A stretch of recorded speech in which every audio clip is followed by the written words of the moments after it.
Assalamualaikum warahmatullahi wabarakatuh. Bismillahirrahmanirrahim. Alhamdulillahirabbil alamin wa bihi nasta'in wa ala umuri dunya waddin. Wassalatu wassalamu ala asyrafil anbiya'i wal mursalin wa ala alihi washabihi ajmain, amma ba'du. Puji syukur marilah kita panjatkan kepada Allah Subhanahu wa taala karena telah memberikan rahmat, kesehatan dan keselamatan sehingga kita dapat melaksanakan perkuliahan pada hari ini.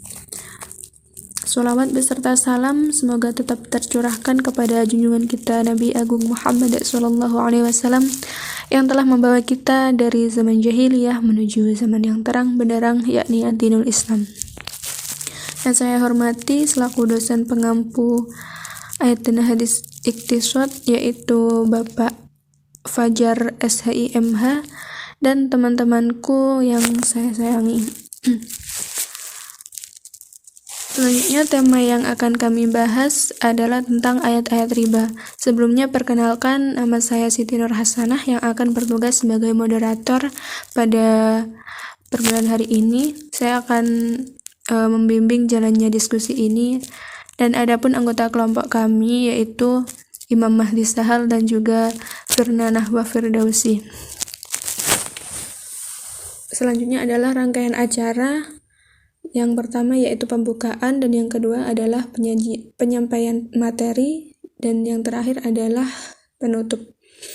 Baik teman-teman, langsung saja kita mulai ke sesi yang pertama yaitu pembukaan. Marilah kita mengucapkan basmalah bersama-sama. Bismillahirrahmanirrahim. Dan selanjutnya adalah penyampaian materi. Saya persilahkan kepada pemateri untuk menyampaikan materinya. Baik, terima kasih moderator atas waktunya. Saya akan menjelaskan tentang riba. Kita sering mendengar bahwa dalam Islam, riba adalah hal yang diharamkan. Sementara itu, terdapat banyak muamalah yang saat ini secara tersamar sebenarnya termasuk dalam hal riba. Apa sih sebenarnya pengertian dari riba dan apa dalilnya sehingga riba sebaiknya tidak dilakukan? Riba secara bahasa bermakna kelebihan atau tambahan. Zaidah. Secara istilah, riba adalah kelebihan atau tambahan dalam pembayaran utang piutang atau jual beli yang disyaratkan sebelumnya oleh salah satu pihak. Dalam salah satu hadis Rasulullah SAW bersabda, dari Jabir radhiyallahu an, ia berkata, Rasulullah SAW telah melaknat orang-orang yang memakan riba, orang yang menjadi wakilnya, orang yang menuliskan, orang yang menyaksikannya. Dan sebaliknya Nabi bersabda, mereka itu semua sama saja. Hadis riwayat muttafaq alaih. Selanjutnya adalah ayat-ayat riba. Yang pertama dari surah Al-Baqarah ayat 275 yang berbunyi, A'udzu billahi minasy syaithanir rajim. Bismillahirrahmanirrahim. الذين يأكلون الربا لا يقومون إلا كما يقوم الذي يتخبطه الشيطان من المس ذلك بأنهم قالوا إنما البيع مثل الربا وأحل الله البيع وحرم الربا, yang artinya, orang-orang yang makan atau mengambil riba tidak dapat berdiri, melainkan seperti berdirinya orang yang kemasukan setan lantaran tekanan penyakit gila. Keadaan mereka yang demikian itu adalah disebabkan mereka berkata, sesungguhnya jual beli itu sama dengan riba. Padahal Allah telah menghalalkan jual beli dan mengharamkan riba.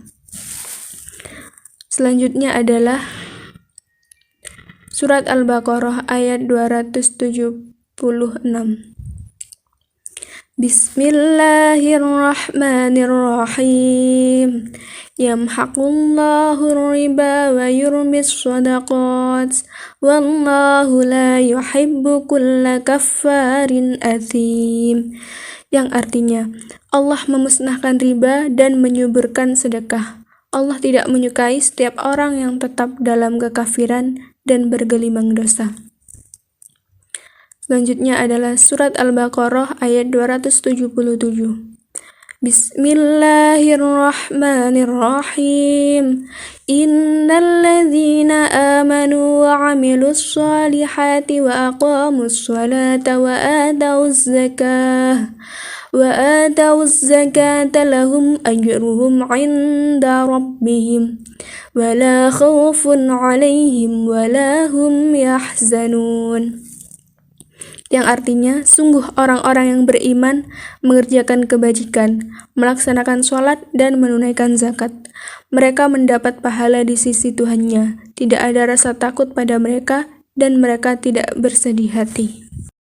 Selanjutnya adalah surat Al-Baqarah ayat 278.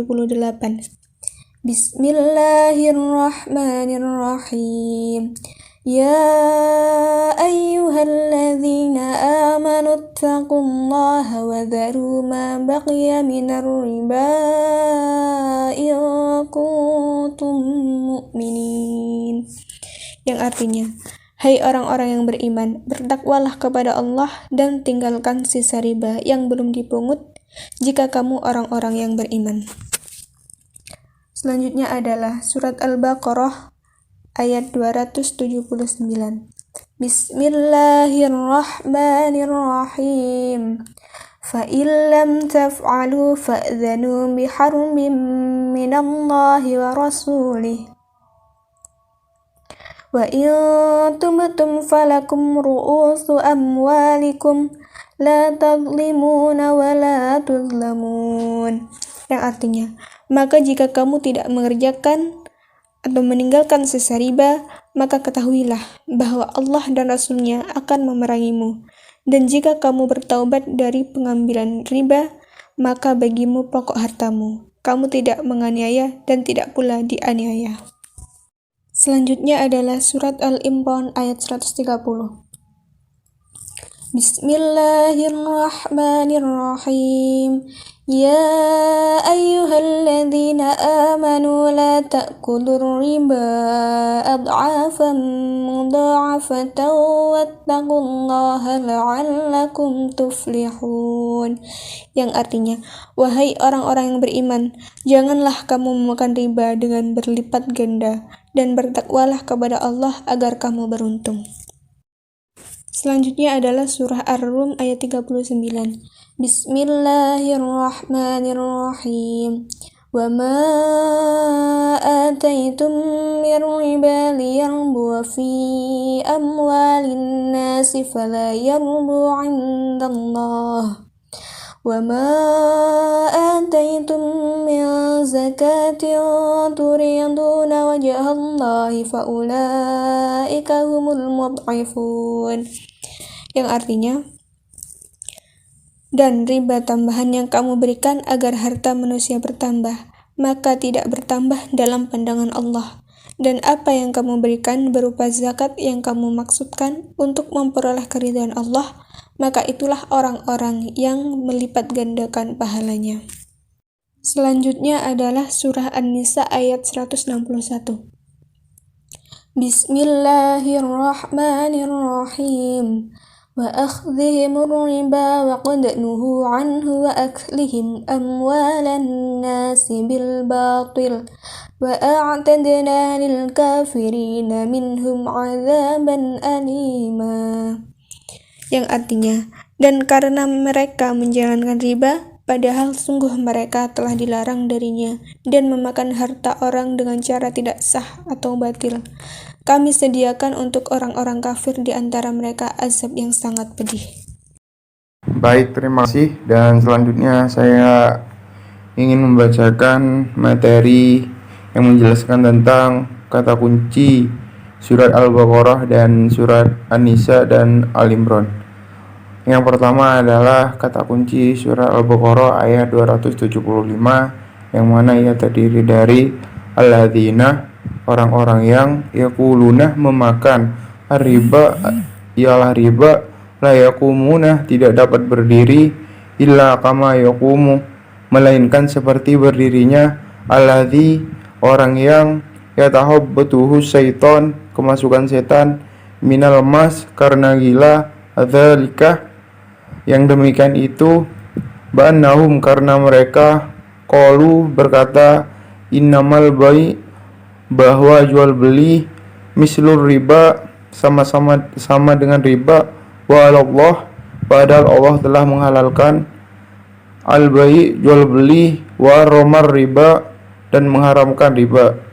Dan selanjutnya kata kunci surat Al-Baqarah ayat 276 yang mana ia terdiri dari yamhaqullah Allah memusnahkan riba wa yurbi dan menyuburkan as-sadaqah sedekah wallahu dan Allah la yuhibbu tidak menyukai qalu kulla kafar setiap orang-orang tetap dalam kekafiran asim dan menggelimang dosa.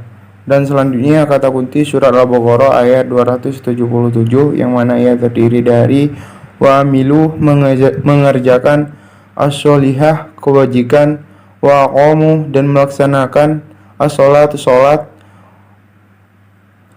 wa tawu dan menunaikan az-zakat lahum mereka mendapat ajruhum pahala wala khaufun tidak ada rasa takut alaihim pada mereka walahum dan mereka tidak yahzunun bersedih hati. Selanjutnya kata kunci surat Al-Baqarah ayat 278 yang mana ia terdiri dari attaqullah bertakwalah kepada Allah wadharu dan tinggalkan ma baqiyah minar riba sisa riba yang belum dipungut in kuntum mu'minin jika kamu yang beriman.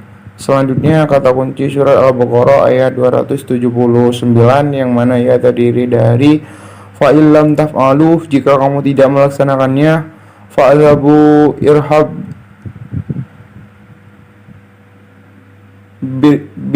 biharbin maka umumkanlah perang minallah dari Allah wa rasulihi dan rasulnya wa in tubtum tetapi jika kamu bertaubat falakum maka kamu berhak atas rusu amwalikum pokok hartamu la taslimuna kamu tidak berbuat zalim atau merugikan wala tutlamuna dan tidak dizalimi atau dirugikan.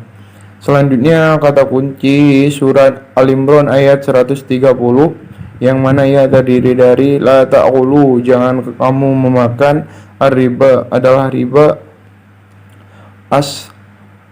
ad'afa mudha'afa berlipat-lipat ganda wattaqullah dan bertakwalah kepada Allah la'allakum tuflihun agar kamu beruntung. Selanjutnya kata kunci surat Ar-Rum ayat 39 yang mana ia terdiri dari wa ma ataitum dan apa yang kamu berikan mir riba dan dari riba liar buah untuk menambah fi amwalin nasi pada harta manusia qalu yarbu maka tidak bertambah indallah pada sisi Allah. Dan terakhir yaitu kata kunci surat An-Nisa ayat 161 yang mana ia terdiri dari watlihimur riba dan mereka menjalankan riba wa qanuhu anhu dan sesungguhnya mereka telah dilarang darinya walihim amwalan nasi dan memakan harta orang dan bil batili dengan berhati batil dengan jalan batil lil kafirina bagi orang-orang kafir azaban liman siksa yang sedih. Baik, terima kasih kepada moderator. Selanjutnya saya akan menjelaskan tentang kandungan dan hikmah mengenai ayat-ayat tentang riba. Yang pertama adalah kandungan mengenai surat Al-Baqarah ayat 275 sampai 279. Ayat yang pertama adalah dalam surat Al-Baqarah ayat 275 yang mengandung makna bahwa Allah itu mengecam keras pengambilan riba dan mereka diserupakan dengan orang yang kerasukan setan. Dan ayat ini juga membantah kesamaan antara jual beli dan riba dengan menegaskan bahwa Allah menghalalkan jual beli dan mengharamkan riba. Kemudian dalam ayat 276 Allah menjelaskan bahwa perbuatan riba itu tidak ada manfaatnya sama sekali. dan Allah akan memusnahkan berkahnya terhadap harta riba. Pun Allah akan menumbuhkan sedekah serta melipat gandakan pahala bagi orang-orang yang bersedekah, dan Allah memberkahi mereka dalam hartanya.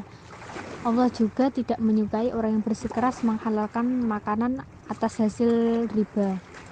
Kemudian dalam ayat 277 mengandung makna bahwa orang yang mengerjakan kebaikan adalah orang yang beruntung. Mengapa demikian? Karena Allah itu telah menjamin mereka dari kesedihan, ketakutan, dan juga kekhawatiran. Kemudian selanjutnya adalah ayat 278 yang mengandung makna bahwa tentang sebuah perintah untuk bertakwa kepada Allah dengan menghindari jatuhnya siksa akibat praktik riba, dan tinggalkanlah sisa riba, karena ciri orang yang beriman adalah mengikuti perintah Allah, dan Allah itu mengharamkan riba.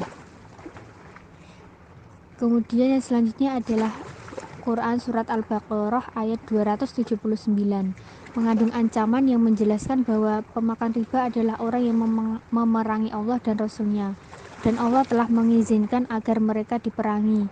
Mereka akan menjadi musuh Allah dan Rasul dan akan dihukum di dunia maupun di akhirat. Jadi ancaman itu tidak akan datang kecuali dalam perkara yang besar seperti orang yang menghidupkan riba, orang yang berusaha untuk berbuat rusak di muka bumi, dan juga pemotong jalan atau begal. Dan jauhilah sifat ini. Kemudian adalah asbabun nuzul dari Quran Surat Al-Baqarah ayat 278 sampai 279 ini diturunkan itu sehubungan dengan pengaduan Bani Mughirah kepada gubernur kota Mekah Attab bin Usaid setelah terbukanya kota Mekah tentang utang-utang yang dilakukan dengan riba sebelum turunnya ayat yang mengharamkan riba. Jadi awalnya itu Bani Mughirah mengutangkan harta kekayaan kepada Bani Amr bin Auf dari penduduk Saqif. Kemudian Bani Mughirah itu berkata kepada Attab bin Usaid, "Kami adalah segolongan yang paling menderita karena dihapusnya riba. Kami ditagih riba oleh orang lain, sedangkan kami tidak mau menerima riba lagi, karena taat kepada peraturan Allah yang menghapus riba." Kemudian Bani Amr bin Auf berkata, "Kami minta penyelesaian masalah tagihan riba kami." Oleh sebab itu, Gubernur Mekah Attab bin Usaid mengirim surat kepada Rasulullah yang melaporkan kejadian tersebut. Nah, surat itu dijawab Rasulullah setelah turunnya ayat 278 dan 279 ini, yang di dalamnya adalah menegaskan tentang perintah larangan riba. Kemudian selanjutnya adalah surat Ali Imran ayat 130. Jadi dalam ayat 130 surat Ali Imran ini mengandung makna bahwa kaum kafir itu membiayai perang termasuk perang Uhud dengan harta yang mereka peroleh dengan cara riba. Oleh karena itu Allah mengingatkan, "Wahai orang-orang yang beriman, janganlah kamu memakan riba," yaitu mengambil nilai tambah dari pihak yang berutang dengan berlipat ganda sebagaimana yang terjadi pada masyarakat jahiliyah, maupun penambahan dari pokok harta walau tidak berlipat ganda, dan bertakwalah kepada Allah antara lain dengan meninggalkan riba agar kamu beruntung di dunia dan di akhirat. Jadi surat Ali Imran ini terdiri dari 200 ayat yang merupakan surat Madaniyah karena diturunkan di kota Madinah. Nah, mengapa dinamakan Ali Imran? Karena memuat sebuah kisah keluarga Imran yang di dalam kisah itu disebutkan kelahiran Nabi Isa alaihissalam, kemudian persamaan kejadiannya dengan Nabi Adam alaihissalam, kenabian dan beberapa mukjizatnya, serta disebut juga kelahiran Maryam putri Imran, yaitu ibu dari Nabi Isa alaihissalam. Surat Al-Baqarah dan Ali Imran ini dinamakan Az-Zahrawani, yaitu dua yang cemerlang. Mengapa? Karena kedua surat ini itu menyingkapkan hal-hal yang disembunyikan oleh para ahli kitab, seperti kejadian dan kelahiran Nabi Isa alaihissalam, atau kedatangan Nabi Muhammad, dan sebagainya. Baik, selanjutnya adalah kandungan mengenai surat Ar-Rum ayat 39. Nah, dalam ayat ini menerangkan riba. Riba yang dimaksudkan adalah riba yang sebagai hadiah atau memberi untuk memperoleh lebih. Riba adalah pengembalian lebih dari utang. Kelebihan itu ada kalanya dimaksudkan sebagai hadiah dengan harapan bahwa hadiah itu akan berkembang di tangan orang yang menghutangi. Lalu orang itu akan balik memberi orang yang membayar hutangnya itu dengan lebih banyak dari apa yang dihadiahkan kepadanya. Jadi riba seperti itu sering dipraktekkan pada zaman jahiliyah. Oleh sebab itu dalam ayat ini itu ditegaskan bahwa perilaku bisnis seperti itu tidak memperoleh berkah dari Allah. Ia tidak akan memperoleh pahala dari Allah karena pemberian itu merupakan pemberian yang tidak ikhlas. Oleh sebab itu, para ulama memandang ayat ini sebagai ayat pertama dalam tahap pengharaman riba sampai pengharamannya itu ditegaskan. Surat Ar-Rum ini terdiri atas 60 ayat dan tergolong surat Makkiyah karena diturunkan sesudah surat Al-Insyiqaq. Dinamakan Ar-Rum karena pada permulaan surat ayat ini yaitu ayat 2, ayat 3, dan ayat 4 itu terdapat pemberitaan bangsa Romawi yang pada mulanya dikalahkan oleh bangsa Persia. Tetapi setelah beberapa tahun kemudian kerajaan Rum ini dapat menuntut balas dan mengalahkan kerajaan Persia kembali. Ini adalah suatu mukjizat Al-Quran, yaitu memberitakan hal-hal akan terjadi di masa yang akan datang. Dan juga suatu isyarat bahwa kaum muslimin yang demikian lemahnya itu akan menang dan dapat menghancurkan kaum musyrikin. Isyarat ini terbukti pertama kali pada perang Badar. Nah, kemudian kandungan yang selanjutnya adalah dari surat An-Nisa ayat 161.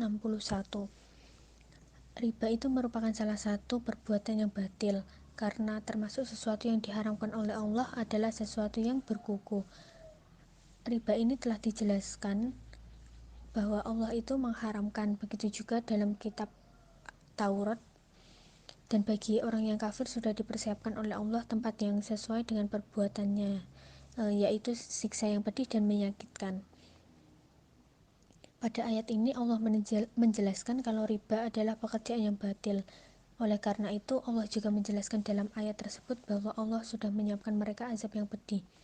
Sebagian ulama berkata bahwa orang-orang yang menghalalkan riba serta besar dosanya, maka dia pun akan tahu betapa keadaan mereka kelak di hari akhirat.